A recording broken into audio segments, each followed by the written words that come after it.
Okay, truthfully, when I first started contemplating going gray, there were multiple times where I felt a little stupid because there were these terms that I was coming across and I really did not understand them.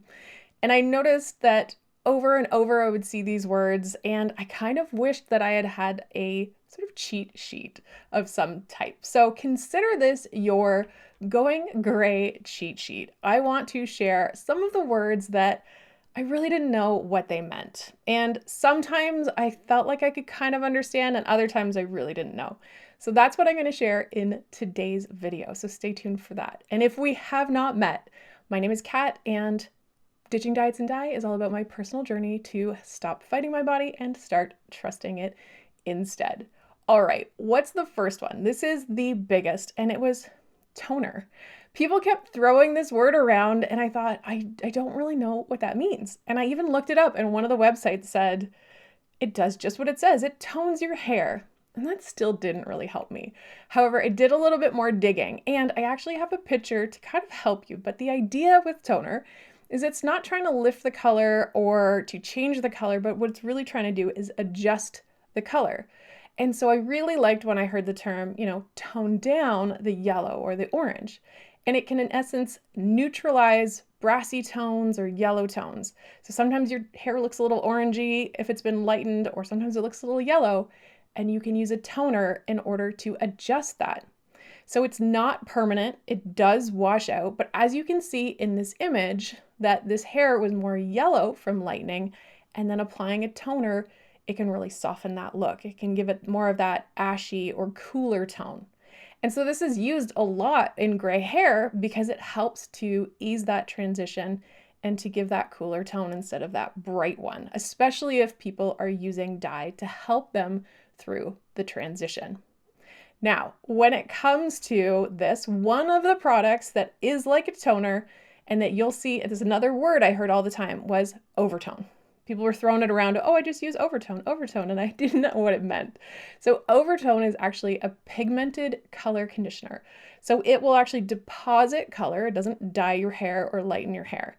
And you can see in this example that this Overtone, when you apply this silver overtone, so that's the pigment, onto blonde or really, really light hair, it'll actually turn it silver. Now, there are cases where if you have a bit more color to your hair, like this example, then it's not going to be as noticeable. So this is still applying this silver overtone, but to a light brown hair, but it does cool it down. So if you have really warm hair in contrast to your silver, which is a lot more of a cool tone, this is a way that people will often use overtone through their transition. And because it is not permanent, it is a pigmented, I guess semi-permanent, it'll wash out. Some people will actually just use this on their gray hair to change things up, maybe add a little color, because they have a lot of fun different colors for Overtone. Now, one of the next things, which is connected, is using different products. And so you will start to see a lot of people talking about using either purple or blue products. So purple or blue products are the same kind of idea where they are neutralizing or sort of adjusting the color of your hair. And this is all about the color wheel. So with this color wheel, you can see that we use purple products to offset yellowy tones in your hair, and you use blue products for orange. So most of the time you're going to see purple products for blonde and blue products for orange. Now, when you actually transition to gray, then your hair can yellow. And so there are people who will use purple products on their gray hair. So this is another reason that people talk a lot about purple products. So this could be a shampoo, it could be a hair mask. You can also get little dye drops that you can add into, say, a leave-in conditioner. So there's lots of options out there. Now the next term, which I have referenced in my video, What I Wish I Knew Before I Went Gray, which I will link to, this is the dye strip technique. Now I don't really have any photos for this one, but I did want to share that this is really in reference to a technique to kind of go gray in secret. So really what you are doing is just dyeing around your hair part so that the top of your hair remains dyed while you let the gray grow below. And when you are done, you just change your part, flip it over, and then you grow out that dyed part underneath. There are a lot of great videos and things that explain that, so I really encourage you to check that out. Now, the next one that kept coming up, and I really wanted to make sure I understood it, was this term gray blending. And in actual fact, I reached out to my hairstylist because I know that he is actually really good at doing this. And he sent me some pictures. So I wanted to show you a couple of pictures of what gray blending can look like.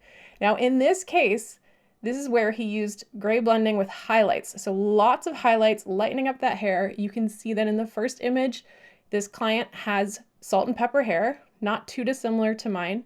And so using a lot of lightening with highlights, and then I'm going to be pretty sure that he used toner, and I can check up with him to make sure that it has that ashy instead of a yellowy tone that can happen when you are lightening hair.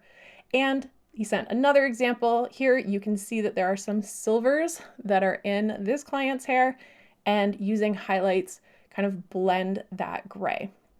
So this is an example of something that you'll see people talking about or asking, has anyone done gray blending? And really they're referring to, instead of like with me where I have a really dark bottom and I've got this really strong demarcation line, you can kind of break that up. So then the line is not nearly as dramatic and you've got this gray blending. So it eases the transition and it makes the transition a lot safer for some people. However, it is using dye. So again, you run the risk of that dyed color yellowing or maybe going brassy or orange. That does happen to people. So that's something that people need to know about when they're considering that. Now, when it comes to transitioning your hair and using dye, there is going to be a name that you are going to hear over and over, and it's on purpose because it's really impressive, and that is Jack Martin. So if you have started looking on Pinterest or Googling about going gray and a transformation, you will see pictures from Jack Martin. He's a colorist in California, and he is so talented. People will come in and see him, and they will walk in with a few inches of roots, and he will match them, and they will walk out as if they have completed their entire silver hair transition. Now, it should be said that these are so amazing, these results. These people are sitting in a chair for usually 6 to 12 hours. He says it depends on what they're getting done. And there is maintenance required. So this is not maintenance free. However, for a person who is maybe struggling with the idea of rocking a demarcation line, then it's definitely an option if you can find someone who is talented at this. But you really want to do your research if you are considering doing this type of thing.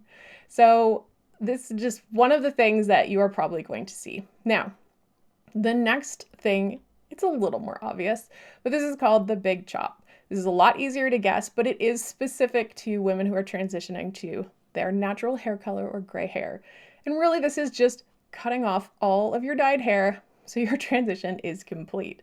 If I were to consider a big chop, I would basically go in and cut off all of the dyed hair and I would be done. I would have very short hair. It's usually a pixie cut is what I see most of the time. Sometimes people will go and just buzz their hair or shave their head, and that's also considered the big chop. But I want to hear from you. What did I miss? What are some other terms that you've heard when it comes to the gray hair transition or within gray hair communities or the Silver Sisters? And as always, if you find this video at all helpful or valuable, or you want to just come along for the ride and see what happens as I progress through this process, then please subscribe and you can click the bell to be notified whenever there is a new video.